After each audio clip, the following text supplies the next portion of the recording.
Boycotts, propaganda, scandals, miracles. Moments where a single kick changed a nation's mood forever. The World Cup has unleashed all of it, from its Olympic roots to a global spectacle no one could have predicted. How did a tournament that barely convinced European teams to travel by ship in 1930 become the biggest sporting event on Earth? The answer begins with one man, one harbor, and a BET no empire took seriously. Before the World Cup was a multi-billion-dollar machine, Olympic football was the only global game in town. FIFA even recognized it as the official amateur world championship back in 1914. But by the 1928 Amsterdam Congress, FIFA President Jules Rimet realized the sport had outgrown the Olympic amateur straitjacket. He wanted a professional breakaway, a true world championship. The problem? Nobody wanted to host it, and Europe's cash-strapped nations certainly didn't want to cross the Atlantic during the Great Depression. Enter Uruguay. Fresh off back-to-back Olympic gold medals, the South American nation offered to fund all travel and hotel expenses just to make the tournament happen. It was a chaotic, invitation-only affair. Of the 13 invited nations, only 11 actually took the field, with European giants largely boycotting the 3-week sea voyage. Even Egypt missed the boat completely after a storm delayed their ship in the Mediterranean. Yet, against all odds, the tournament ignited. On July 30th, 1930, Uruguay defeated rivals Argentina 4-2 inside Montevideo's Estadio Centenario before a roaring, packed house. And this is where the World Cup stopped being just football. It became a global obsession. The 1934 tournament introduced qualification, but it also introduced a dark new player, geopolitics. Benito Mussolini spent 3.5 million lire to turn Italy's home tournament into a fascist theater, while a slighted Uruguay boycotted in revenge for Europe's previous snub. Egypt made history as the first African participant, but the shadow only grew. By 1938 in France, war was looming, and Italy retained the trophy under a cloud of global anxiety before World War II stopped the tournament entirely for 12 years. When the World Cup finally returned in 1950, Brazil built the colossal Maracanã Stadium, expecting a glorious coronation. On July 16th, nearly 200,000 fans packed the arena, needing only a draw against Uruguay to secure the trophy. But football has a cruel sense of poetry. Uruguay's Alcides Gigia scored late, sealing a shocking 2-1 upset. A suffocating silence fell over the massive crowd, transforming a sporting event into a collective national tragedy. It was the tournament's first true heartbreak, proving that a single match could leave a scar on an entire nation's soul.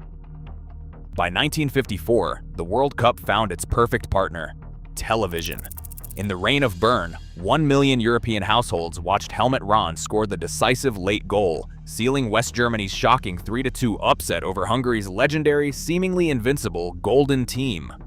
In 1958, a magnetic 17-year-old named Pelé arrived in Sweden, scoring 6 goals, including 2 in the final, to lift Brazil and launch a global football myth.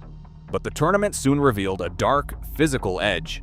Chile hosted in 1962 despite a magnitude 9.5 earthquake, but the event is forever remembered for the Battle of Santiago, a disgraceful, violent brawl against Italy that required direct police intervention. The controversies only grew. In the 1966 final, Jeff Hurst scored a heavily disputed 101st-minute phantom goal that still fuels bitter debates.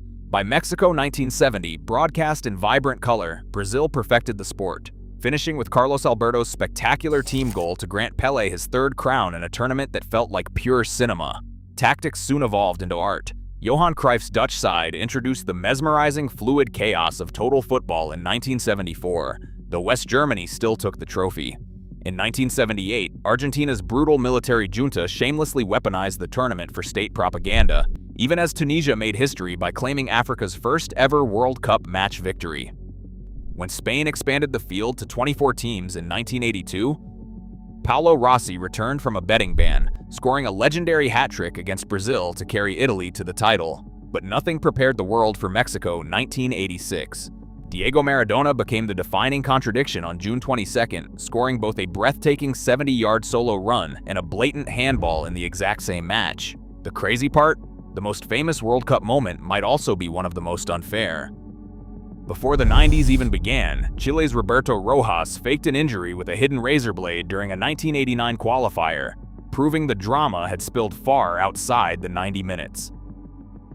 By Italia 1990, the tournament degenerated into a cynical, low-scoring war of attrition, salvaged only by the joyous, dancing run of Roger Milla in Cameroon. But the game was changing, and the United States 1994 turned football into a massive, record-breaking corporate spectacle, culminating in the first final decided by a grueling penalty shootout between Brazil and Italy.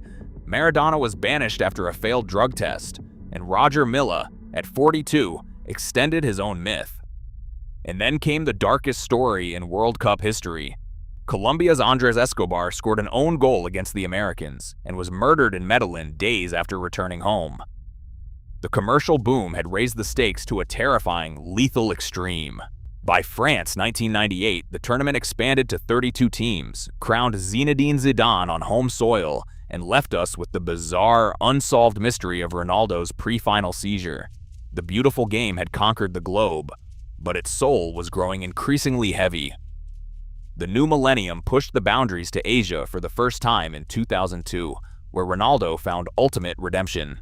Erasing the ghost of his 1998 heartbreak, the Brazilian icon scored twice in the final to capture the trophy, while co-host South Korea rode a wave of furious refereeing controversies all the way to the semi-finals.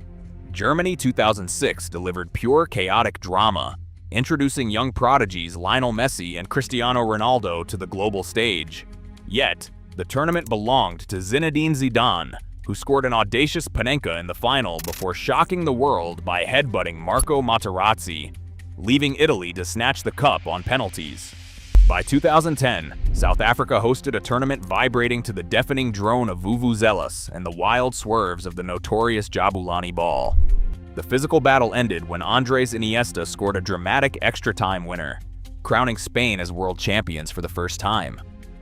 By 2014, microchips entered the ball with goal line technology, but high-tech couldn't save Brazil from an agonizing 7-1 semi-final humiliation by Germany, who went on to deny Lionel Messi his crowning moment.